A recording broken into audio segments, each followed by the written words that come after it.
Are you tired of watching shows that only give you general social media theory and expect you to figure out how to apply it to your own industry?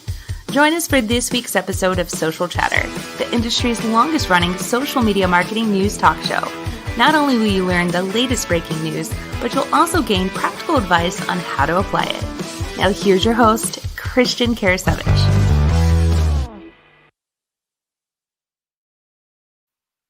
Welcome everyone to Social Chatter, your weekly social media marketing news talk show. This is episode 200, and let me make sure I got this right. 266. I have to look at it every single week, but 266 with myself and guest Rob Balasabas.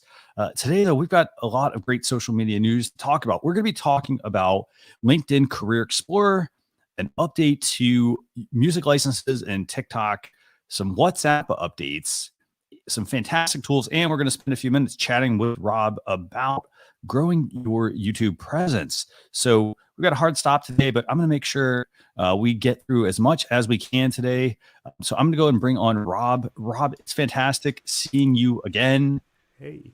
Hey, what's up, Christian? Yeah, thanks for having me, man. It's always fun to be on the show. I actually probably learn more than I share. So from all that's happening. But yeah, awesome to be here with you, hanging out. I do miss Jim, but hey, it's all good. It's all good. Yeah, we'll have Jim back. He had a couple of things come up. I mean, I think he lost power last week. Oh man, all that sort of stuff. And as you know, when we get, and this is true for business, as you get into a routine, things really start to go and they really start to flow.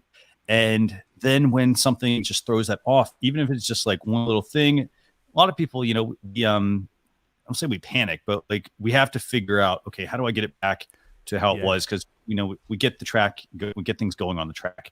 By the way, I want to compliment you on, your TubeBuddy shirt there, but I love the background as well. I mean, did you color coordinate that? I mean, I do. You know what? I didn't even realize that was, but yeah, these lights are so awesome. Like these little newer NEEWER newer lights from Amazon. So good. Like fantastic. Just point them around. Yeah.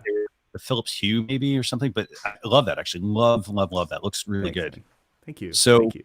Okay. So I know we have a lot we want to talk about this week. Yeah. Where do you want to go? Or let's do this. Let's tell people. I mean, obviously, I know you work for TubeBuddy, but tell people a little bit about you, what your role is at TubeBuddy. Sure. Yeah. Awesome. What's up, Tim? See you there, Tim Stone. So my role here at TubeBuddy is a partnership growth manager. So, I work with, I handle our affiliate program. I work with our brand partners. And then I also work very closely with our influencer partners, content creator partners. So, it's a fun job. I get to connect with a lot of really awesome creators and hear their stories. I also host the Creators Corner live show on the TubeBuddy social channels. So I get to hang out and do live streams. And that's really, that's my role here. And if you guys aren't aware what TubeBuddy is a software for YouTube creators, solely 100% for YouTube creators. We have over 80 different tools inside of TubeBuddy to help YouTube creators out there with everything that they're doing to grow and nurture their channel. So that's what we do here. And I'm excited to talk about all the news though. I mean, social is, although we are very focused on YouTube, social media is a big part of what YouTube creators are using to grow their audience and their businesses. So excited to talk about all the updates and all the news here happening in the social media world. So I dropped a link to TubeBuddy in the description. I got to say, I personally use it. I love it. Absolutely love it. It helps with the keyword research side, helps with the thumbnails. It helps you, for example, let's say you have 100 videos and you have to update something in the video. It has some of the plans have the option to update across the videos. So it's not only a tool to help you get closer to that target, but also a tool to help you optimize your content much better. So definitely check it out. And it saves you a ton of time, by the way. I mean, just some of these features alone. So be sure you check that out. But okay, so where do you want to start, by the way, with social media news this weekend? We got a lot to talk about. I like this news coming out with TikTok announcing an agreement with Sony Music Entertainment. I think we're going to see more and more of that. This is kind of where the attention is, right? And so we're seeing a lot more brands working with, working with social channels, like especially in the music world. There are tools out there. There are platforms out there, like Epidemic Sound. There's another company called Lickd, Lickd. Which is, basically their whole business is trying to take commercial music and make it available for you to use on YouTube, on Facebook, especially on social channels, but very much on YouTube and Facebook. And they're trying to basically solve the problem of, okay, I'm a creator, I want to use commercial music. I can't, because if I use commercial music, I'm going to be demonetized, right? Which means that basically, you can't earn from Google AdSense, right? And so, and then there's musicians that are maybe, independent musicians that, want to get their music out there, and obviously radio used to be obviously the top of like where you want to get on, but now the attention is on YouTube, the attention is on TikTok. That's where, people are watching. That's where they're glued to. So that's where musicians and artists want to get their content into, but they can't, right? So this is a really interesting sort of partnership. Like TikTok basically is, saying, hey, we're going to have a partnership with Sony. And now if you are a TikTok user, you can essentially, there's more details, but you can now use music from their roster of music. So, if you're a creator, you're like, okay, well, I can create my videos on Instagram, Instagram stories or Instagram reels, or, I can create it on TikTok. On TikTok, I have more selection of music, so, it's a competitive advantage for sure. And for TikTok, and, it's exciting to see. I think there's going to be more of these kinds of partnerships, whether it's done through platforms like Epidemic or Lickd, or Audio Hero, or maybe directly between the social platform, Instagram, or, TikTok, and, these, sort of like these platforms for, music. So yeah, it'll be interesting. I like that news, man. It's where things are going, I think, for sure. Yeah, and it makes a lot of sense. And by the way, Chris Stone, he helps Gemini with getting our podcast launch live going. But I'm sure he probably knew about this, but also I'm sure he probably likes this, like seeing this. I mean, because I think he used to work for Sony. Maybe I'm not sure if he still does, but I will say this: I like this. I mean, if I'm a business, here's what's been happening over the past few weeks. So I think Facebook rolled out some similar partnerships. I think it was Facebook, and there were a few other social media platforms as well. But I like that TikTok's doing this. I mean, TikTok is currently the new hotness. But this makes a lot of sense because then you don't have. Here's what a lot of people do when they try to use music in their content. They say, oh, well, hey, I've got an Apple Music license or I've got a Spotify license because they're paying a monthly subscription. But the thing is, that's a personal license. It doesn't translate to you being able to use that for your business. For example, there are tools that will allow you to go to Spotify and download Spotify music, and people might use that as well in a video. So I'm really glad that you highlighted just the fact that there's other tools out there like Lickd, for example, Epidemic Sound, Audio Hero, etc. That do allow you to use music correctly for your content. Now, as far as the merits of if a business, should like the great thing is the licensing is in place. So now that opens the door. I mean, there's a lot you have to remember. Sony Music Entertainment is a very vast and deep company. They have a lot of smaller record labels on that as well. So you may get your big artists, you may get your smaller artists, for example. There may be artists that are not going to be available, and some artists do get the ability to decide what can and cannot be on a platform. But I think this is a big win, and I think this is a big win both for TikTok and Sony, but also for the business owner, because if I am investing in TikTok, then I get the ability now to use music without having to figure out, well, can I use this? Can I not use this? A lot of people, they shy away from including it because they don't know what the answer is. Yes. So I think this is a good move by TikTok, Sony, and win for the business owner. Yeah, okay. Exactly. So that's topic one. what anything else you want to add to this? Move on to something else. Yeah, the only thing before we move on is, it's really cool to see. Again, the other thing, if you guys have watched, if you guys have watched any sort of like Casey Neistat content, Mhm. there's a lot of musicians that Casey has opened the doors for because he uses their tracks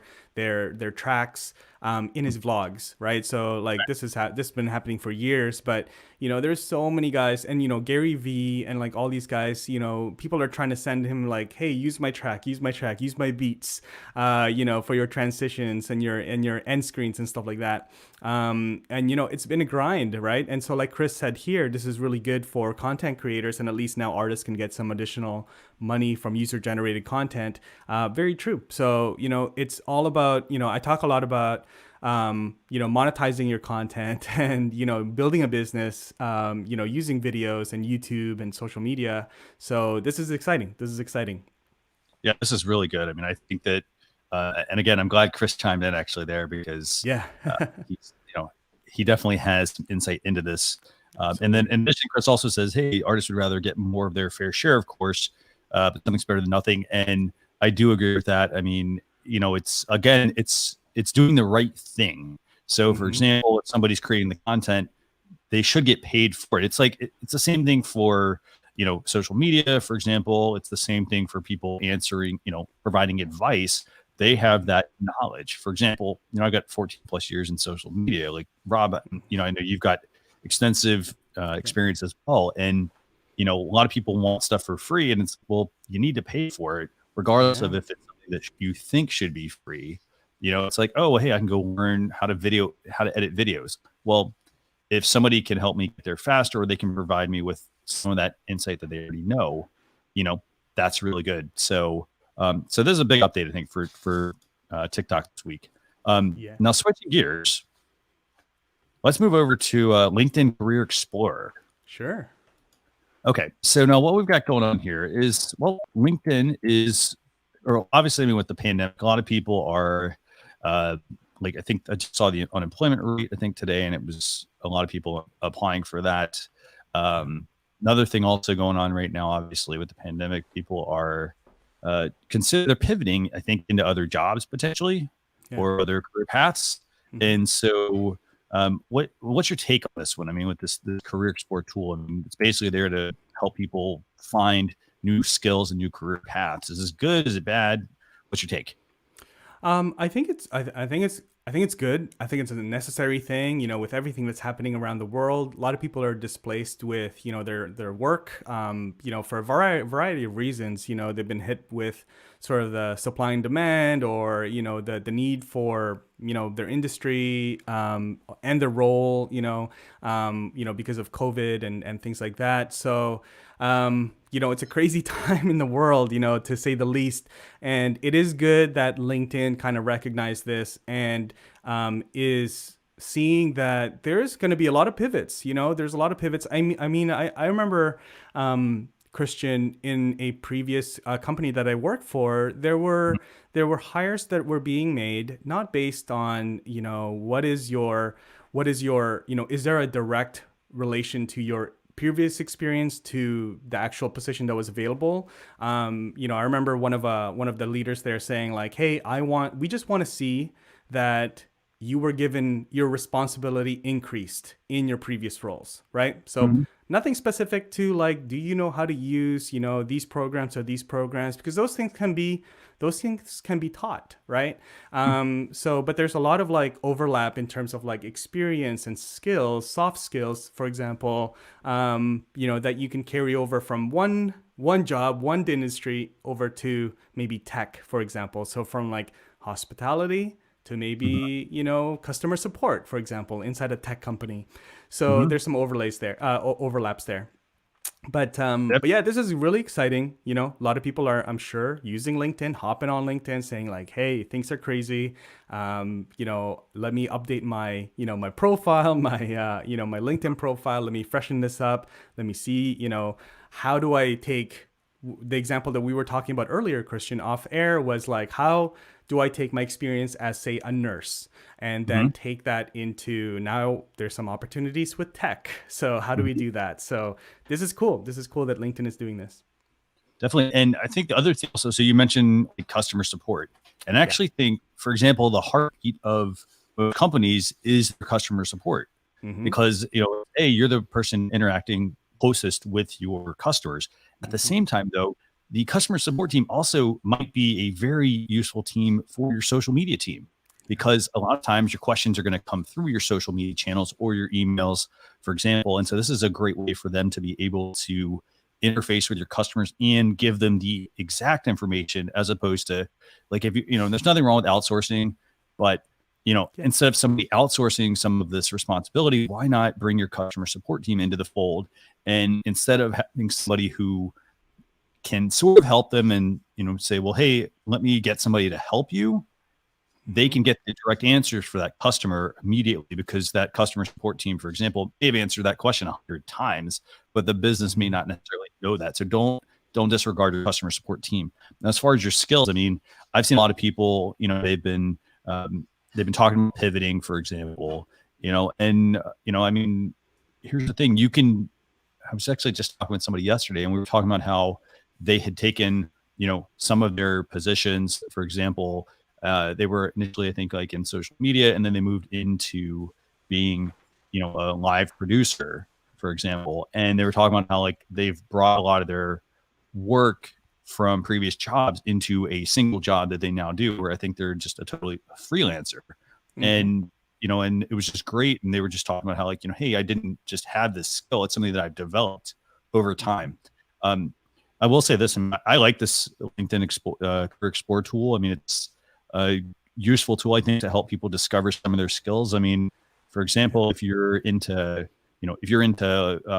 maybe you like on the side as a hobby, maybe you like investing, for example, Yeah. this might be, a good way for you to discover, hey, I don't necessarily need to be a stockbroker. Maybe I want to get into doing some day trading, or maybe I want to get into, maybe starting a blog about, my trials and That's right. tribulations I've done. So there's lots of opportunities that you can, I think, discover here instead of sticking with, I think, what was the previous career path.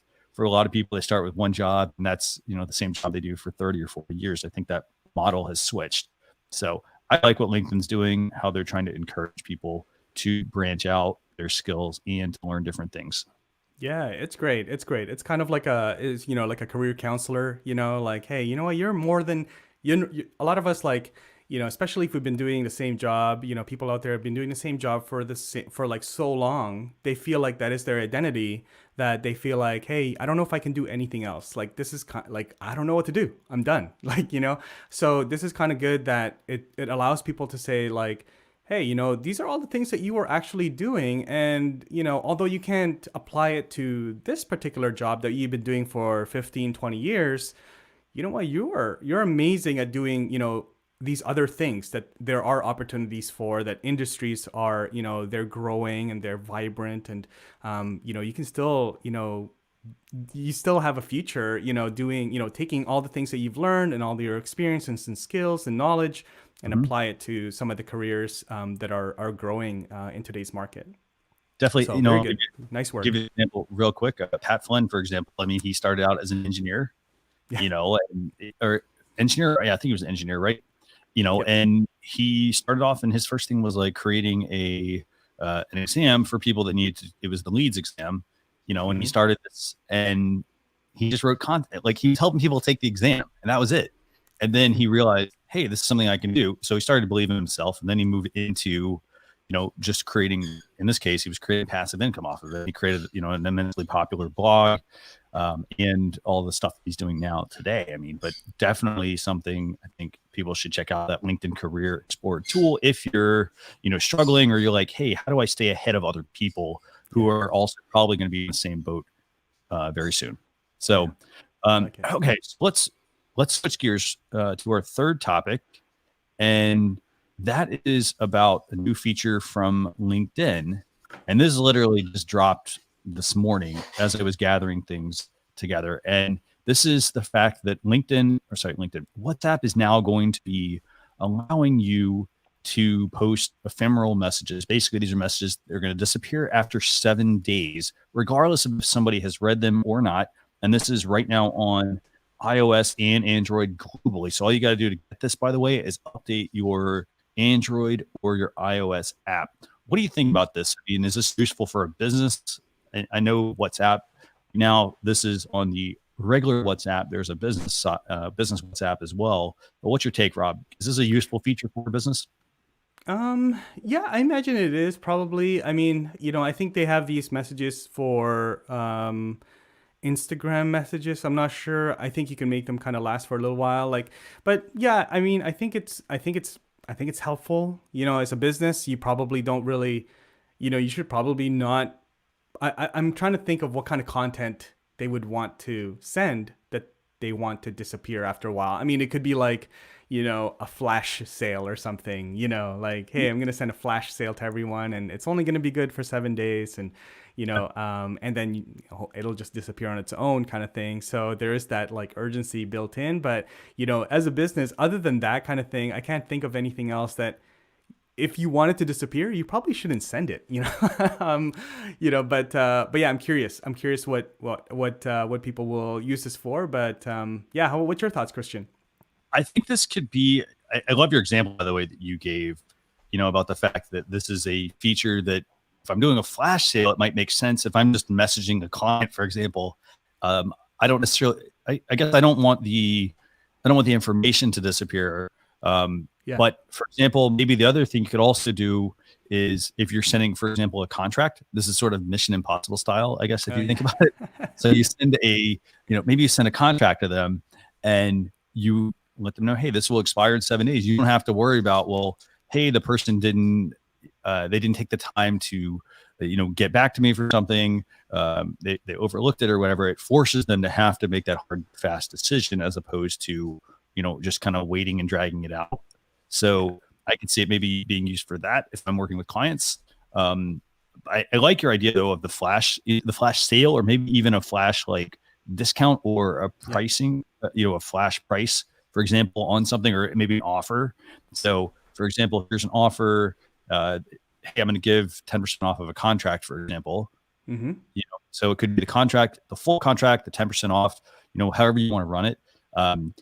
Other than that, though, I don't know. I don't really think that, hey, if we're having a chat and hey, I missed your message because I didn't open it or didn't read it, I think there's a bit of a problem there.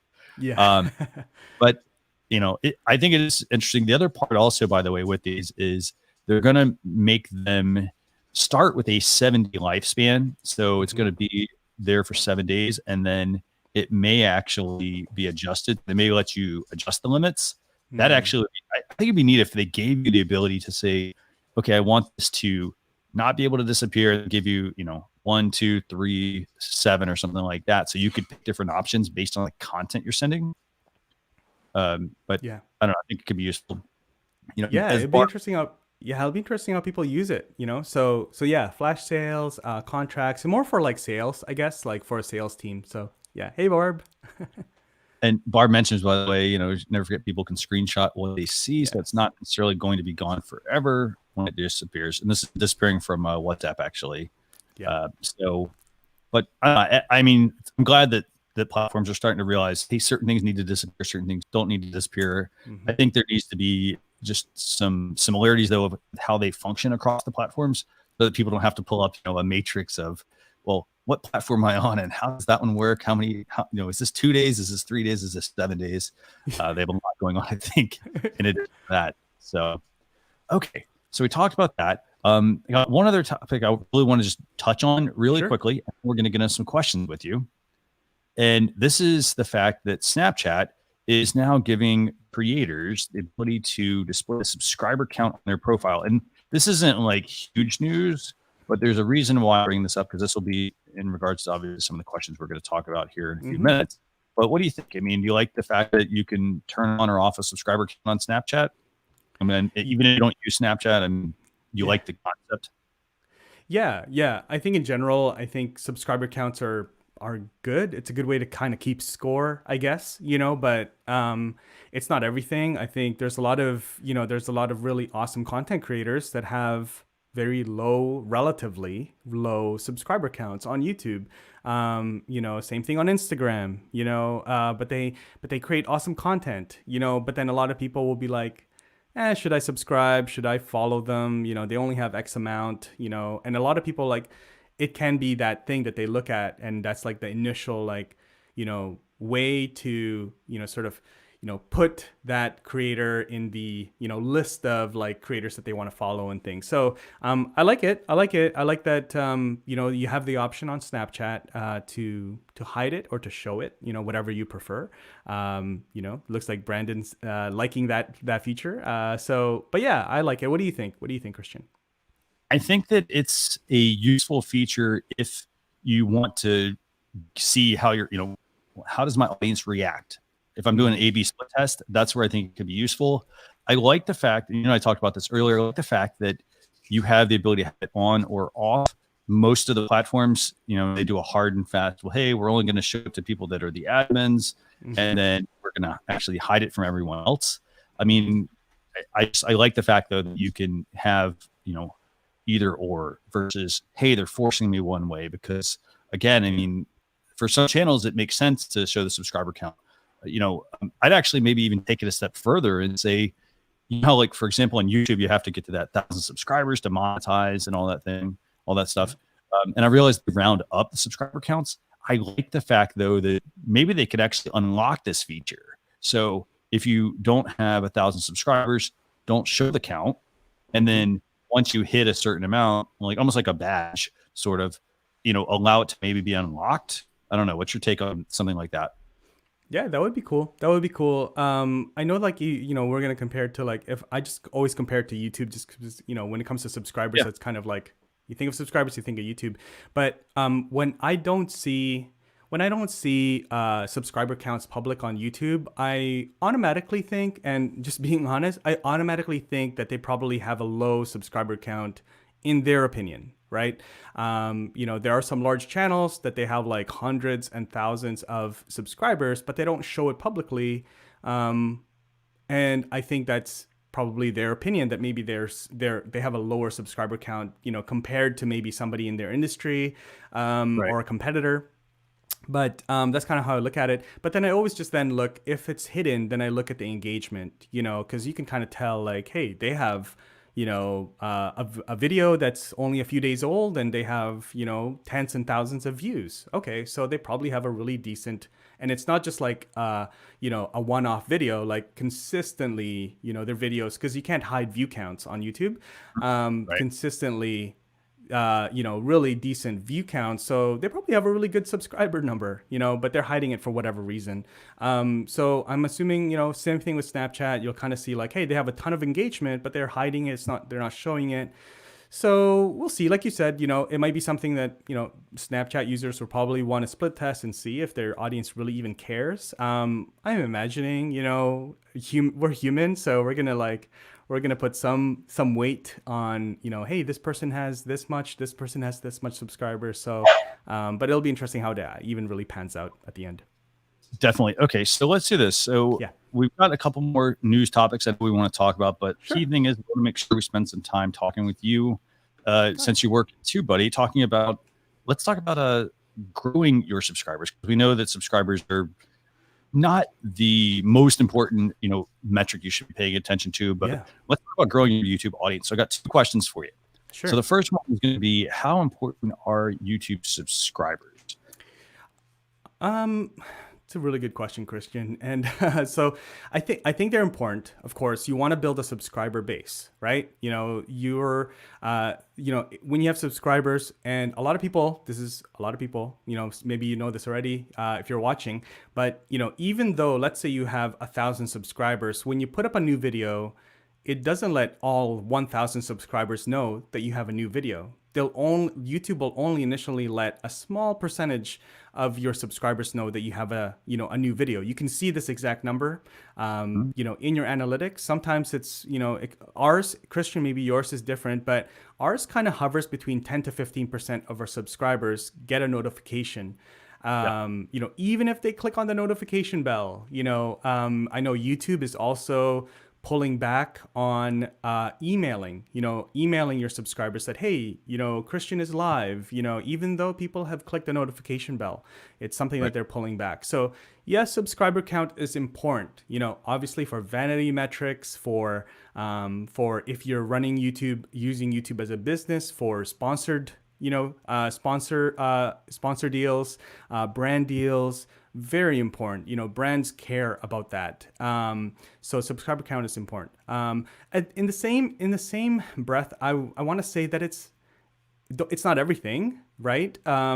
If you are, there's a lot of really successful creators that have tons of views, and they're doing really well on AdSense, in revenue and AdSense. They're doing really well with like all the other things, merch and affiliates, and their subscriber count is not that big. One person comes to mind right away. I don't think I should probably say his business, but he run an agency and they only have like maybe 3,000 or 4,000 subscribers, but they're in a very high ticket space in software. So, they have, I think at the time when I spoke to him last, about a few weeks ago, they had like 18 or 17 employees in their agency, and the majority of their leads comes from YouTube, and because they have a high ticket business. So, they don't need to have like hundreds and thousands of subscribers. They just need a handful of customers each month. Yeah. So, it really depends on your business. If you are going after, lifestyle, and you're like looking after, going after sponsor deals, then subscriber counts are probably important, especially if you're in the vlogging space or that kind of space where, AdSense is important for you. Then you do need a lot of subscribers, but yeah, it really depends on your business, but don't focus on it. Don't get too caught up in it. Subscribers will grow. So what's your thoughts, Christian? I think that the subscriber count is important depending on the business as well. The other thing though, I also think that having a fairly, at least seeing the subscriber count grow, I think that also adds helps validate that your work is good, also helps add credibility. So, yes. It adds credibility, for example, that, hey, this is a channel that you should consider following. From a validity standpoint, it gives you, I think, that boost of confidence, and that can work both ways. It can be good and bad. Yeah. So, but I think that, overall, just don't keep it in the back of your mind. Hey, I should, maybe look at the subscriber count, but don't chase the subscribers, just like don't chase the, the likes or the follows on the platforms. Yeah, that's right. Okay. So that's question number one for you. That's right. Question number two, what are some ways that people can grow their YouTube audience? So like, let's maybe say like, what are 3 ways that people can grow their YouTube audience? Yeah, 3 ways. So in your banner, so, we can talk about videos and what goes into videos, but use your banner, right? Make sure that your banner is clear. Make sure that your banner tells, your potential viewers or potential subscribers, when they land on it, they'll see your banner. That's the first thing that'll pop out at them. What is the value proposition for your banner, right? Or sorry, for your channel, right? So what is it about your channel? What is the transformation, the benefit that they'll get? What's that one-liner, that they'll get from your channel? So make sure that that's very clear. Also add in when you're going to be going live, right? A lot of people want to know, like, hey, are you going to be consistent? Like, when do you actually upload, or when do you go live on your channel? You can put, hey, we live stream every Monday, new videos every Wednesday, or whatever it is, or like new videos every week, right? Something as simple as that will help, people coming in saying like, hey, they're going to be uploading on a regular basis. All right, let me subscribe to them, because now there is a reason to subscribe, so that I can see their new videos. And, have a really clear call to action, right? Clear call to action. Typically on the banner, you can actually put social buttons, right? Or social like clickable links, yeah. Right? So to your Instagram, LinkedIn, make one of them subscribe, right? Subscribe to my channel, right? And you may want to have like a little graphic on your banner with like a little arrow or something, or pointing to like, hey, make sure you subscribe or ring that bell. You'll see that in a lot of different channels. If you look at the TubeBuddy channel, you can see it there. We use that little tactic on our banner. And then Christian, in the videos, ask, right? Like in the videos, ask. Don't take too long on it. You can ask verbally. I used to do that a lot, but now I just use animations. In the first 10 seconds, there'll be a little animation that'll pop up with a little cursor with a subscribe, when I'm doing my introduction. So make sure that you do that. Some people don't, they just don't, if you don't ask, people don't think about it. There's a small percentage that will just subscribe because they're like, hey, this is how YouTube works. But a lot of people need that prompt. So make sure you ask in the introduction. And then really, Christian, the hard answer here is just make really good content, right? Like make really good content. Subscribers will come if you make good content. If you are focusing on some other things, which in my opinion are watch time, right? If you're focusing on watch time, if people are watching your videos because they are good, like they have good value, they're watching lots of your video, meaning watch time basically is how much of a video are people watching. So if you have a 5-minute video, are they watching just 1 minute and then leaving or going to another video? Or are they watching 4 or 5 minutes and then getting to the end or near the end? The more of a video that of your videos that people watch, YouTube will then see that as a signal that, hey, you've got really good content. Let us share your video with some other people, right? Some other people, just like the people that have already watched your video, right? So just remember that YouTube wants your channel to grow, right? YouTube needs you, you need YouTube, so they want your channel to grow. They want to share your videos out to more people so that more people can stay on YouTube. So if you are working with YouTube in that you're creating good content that keeps people on YouTube, then YouTube will share your video to more people. And then those are more potential subscribers. And then if you're doing all the things in the video with your banner, calls to action, all those things, then your subscribers should grow, right? So those are a couple things, Christian. Fantastic. No, I think those are great pieces of advice. Actually, and what we'll do is we'll include those in the blog post recap as well that we're gonna publish over the weekend. Now, Rob, I know we've got a hard stop. Got a couple of minutes here to talk about a couple of tools. Sure. Okay, so we're gonna flip over to tool time, and this is our segment where basically we highlight 2 tools that we think can help you as a business. And the first one we're going to talk about real quickly here, it's called Vimeo Record. And this one is, as you can see there, it's a screen and webcam. Actually, you can't see it yet. Sorry. I still have the overlay. It's a screen and web cam recorder. Now, this is very similar to Loom. I think there's a couple other ones as well that are similar to this one. Well, what's your take on this one, Rob? I mean, it's a free download for a Google Chrome extension, but what's your take? Oh, yeah, Christian, this is, if you're not using a tool like this, I use another tool called Vidyard, but this is cool that Vimeo's coming out with this. Very interesting that they are. Yeah, this is a game changer for me. I do a lot of, I send a lot of emails, I send a lot of messages in my role here as a partnership manager. And this is something I do all the time. So if you have let's say if you're in social media, you, let's say you are, you help people with their LinkedIn profiles, right? Once a day or once a day for about 10 minutes a day or something, you have a tool like this and you go through, LinkedIn and you come across some profiles, maybe 3 or 4 profiles a day, and you just record a video like this, hey Dave, my name is Rob. I'm a LinkedIn, expert or a LinkedIn consultant or whatever.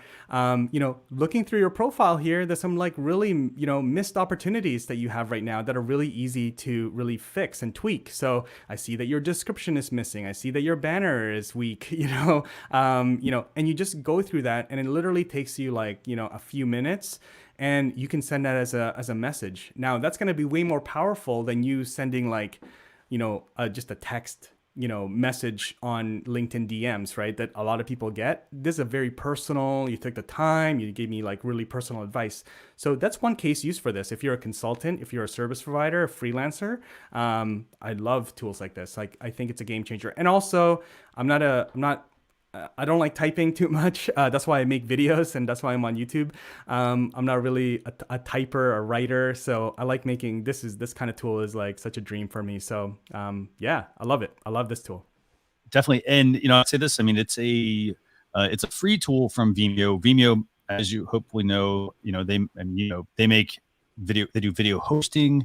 They are, in a way, they're a YouTube competitor but they do video hosting. They do, the ability to control who can access your videos, for example, via passwords and so forth. In addition to that, they also have live platform as well now, Vimeo Create.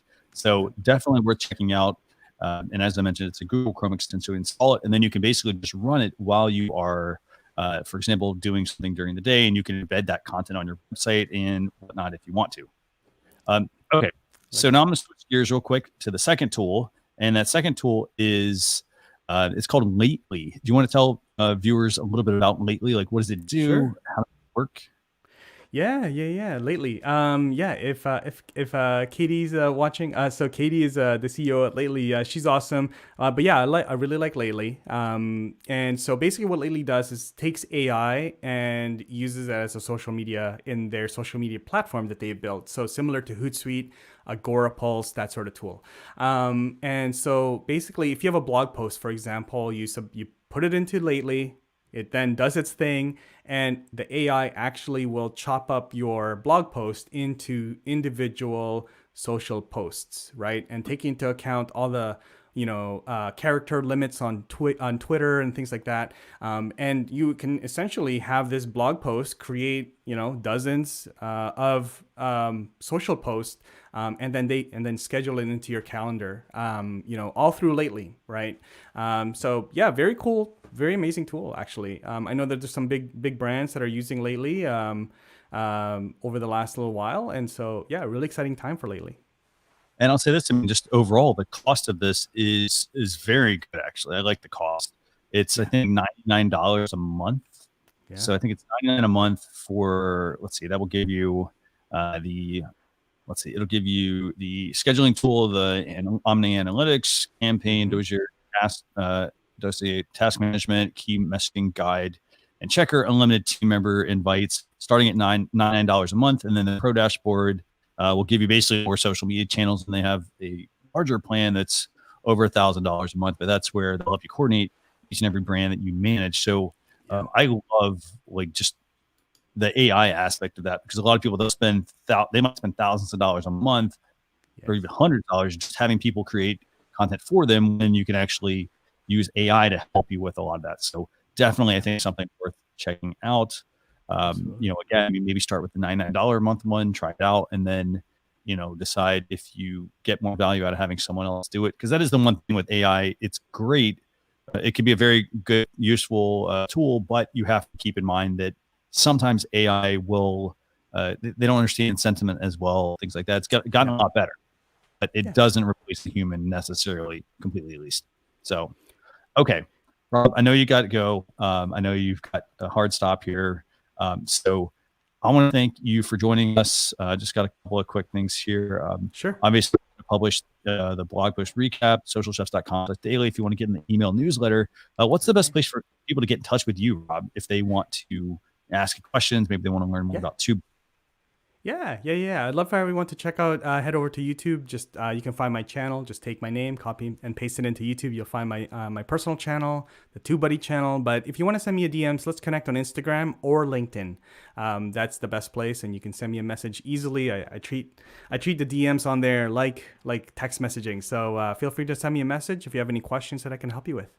And Christian, thank you so much for having me. It's always a lot of fun, and like I said, I learned so much by attending here. So thanks for having me back on again. Anytime. Rob, I want to thank you so much for joining us. Again, we're gonna have the blog post recap that'll go out this week. We'll include all of Rob's comments on growing your audience on YouTube, but keep in mind that can also apply to a number of your other social media platforms.